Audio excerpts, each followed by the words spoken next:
in high school, his friends called him Rabbi.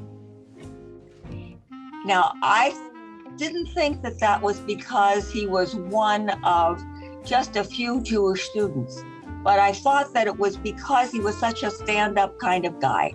And he was offered a wrestling and a debate scholarship. He had to choose between the two and chose the wrestling scholarship to the College of Worcester in Ohio. But at the end of his studies at Worcester, Joe said that he put together his love of the study of history and religion and teaching and his desire to really be a community leader that worked for change, positive change, tikkun olam. And when he put all of that together, it came out Rabbi. And when he was accepted at HUC, the Marquette Mining Journal had the headline of Jock Rabbi. Well, I remember Joe very, very well. I had the incredible zechut of teaching not only him, but Delia when they were both students together in Los Angeles in my classes in medieval Jewish philosophy and modern Jewish thought. Joe was always an outstanding student. He had a wonderful sense of humor, but in addition to that, always very, very serious about his studies. While he has sufficient self-confidence, of that there really is no question, there is a degree of anava, of humility, that marks him. He frankly wears his learning very, very lightly and in a way that invites people in. And I have to say that over all the decades that I've known him, that quality, which he displayed 40 years ago plus in a classroom in Los Angeles, still marks the kind of individual that he is. 1988, I believe, late 87, 88. I was privileged to serve on a search committee where we were looking for a new rabbi. He needed a haircut, and he still needs a haircut, but I've given up on that. He's good on the pulpit, which of course is key. He is very good pastoral-wise. I've consulted with him on personal things, and I know that other people have as well. But absolutely best, and we were right when we hired him, he's a fantastic teacher. We were Josh's first solo wedding, so everybody was a little nervous. I mean, he was probably a little bit more nervous than we were. It was his first time. It was our second, so we'd already been through it once. But it was great. I mean, once the nerves calmed down and everything, you know how you aren't sure if you're going to hear everything that happens or be present in a moment like that. His thing about breaking the glass and the shards that sent joy all over the world, all over the universe, actually.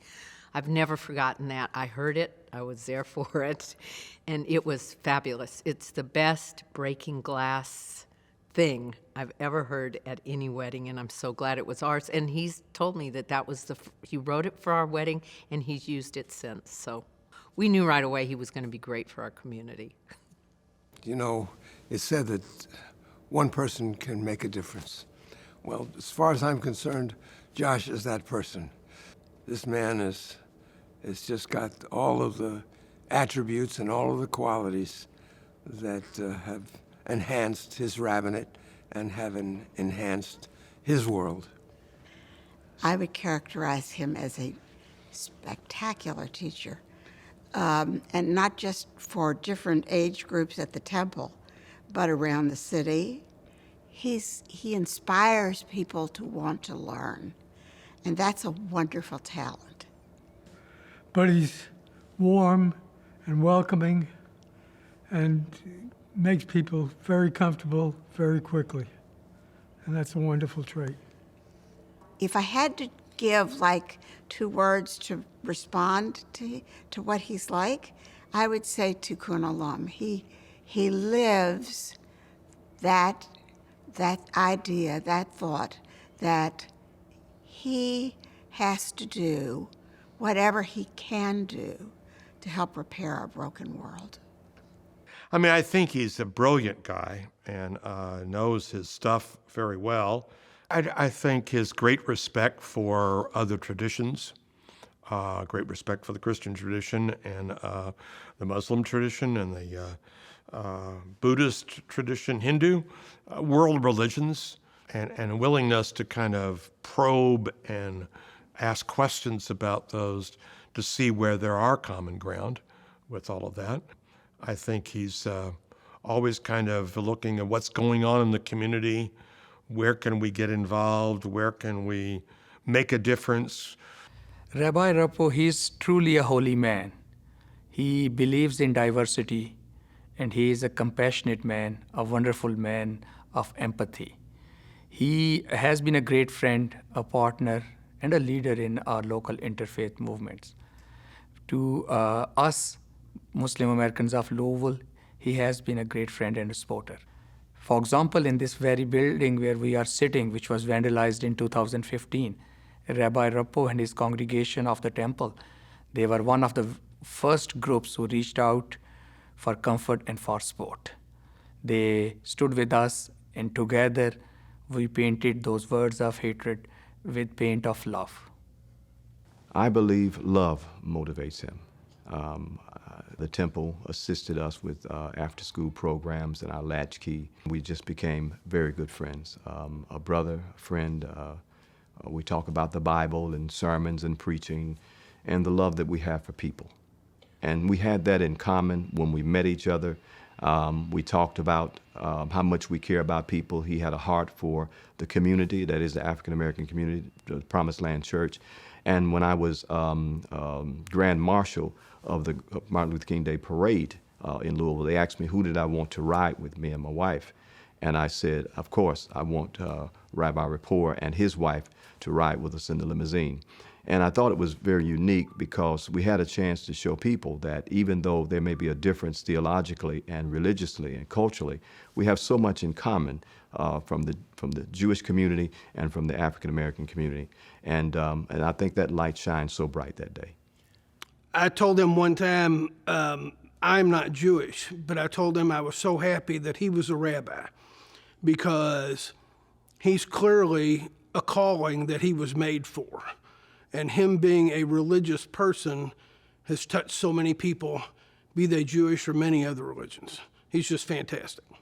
Every year we have a Scout Sabbath, and Rabbi Joe goes out of his way to encourage the Scouts to participate, including those that are not Jewish. So it's kind of neat for a little guy that was raised Catholic or Baptist or whatever saying, well, I participated in a Jewish ceremony. Obviously, not many of them read much of the Hebrew, but they enjoy being in it. And it's been a great time for the kids and the rabbi, too. The Brandeis School of Law, and Rabbi Rapport and I are big Brandeis groupies. We love everything about Brandeis and the history and so on. And he is just such a pleasure to listen to. His knowledge of Brandeis and American Jewish history is really special. I always like when I come here for services to hear his sermons because they always make me think. And that's to me, the best part of a religious service is having a good sermon, having someone make you think. He certainly lives the ideal of Tikkun Olam and understands the obligation that everyone has to look out for fellow citizens, fellow human beings. Over the last few years, particularly when we've had crises locally, whether they were attacks on mosques or whether it was Black Lives Matter and Breonna Taylor, you always find Josh there, and you always find him saying exactly the right thing and being able to put those events in perspective. Hi, everyone. It is such an incredible honor for Brittany and I to join you in honoring Rabbi Joe Rapport in his retirement. Rabbi, thank you for your years of service to the Temple in Louisville and to all of Kentucky. We wish you the best in this new chapter, and we're grateful for the impact you've made. Congratulations. Take care. Well, Joe Rooks Rapport, I am just very proud of you and the career you've had as a rabbi, and I look forward to how you'll be using your retirement years. Josh, you think that you have retired, but my friend, you have not. We're going to keep you so busy that you will like to go back to temple as the chief rabbi. We'll miss seeing you as actively as we have, but we wish you much love. It goes for me too. Well, I would remind Joe that the contract that he signed in 1988 had a clause in it, which he may not have focused in on. It says that when he retires, he can't leave Louisville. Rabbi Rapport, congratulations on the great things you gave all of us. I look forward to more great things to happen because you will still be here and we will still find you. You have given us all great lives. Thank you so very much.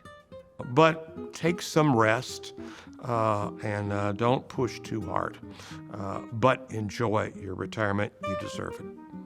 I've had such fun working with you on all things Brandeis and the connections that you've helped me make to make those things happen. But you're also a very special friend, not just to me, but to my whole family. Rabbi Joe, you've been great. You've been one of the best friends Troop 30 could have ever asked for. And we really appreciate everything you've done for our troop and all the many boys and now girls that are here and will come after you and I.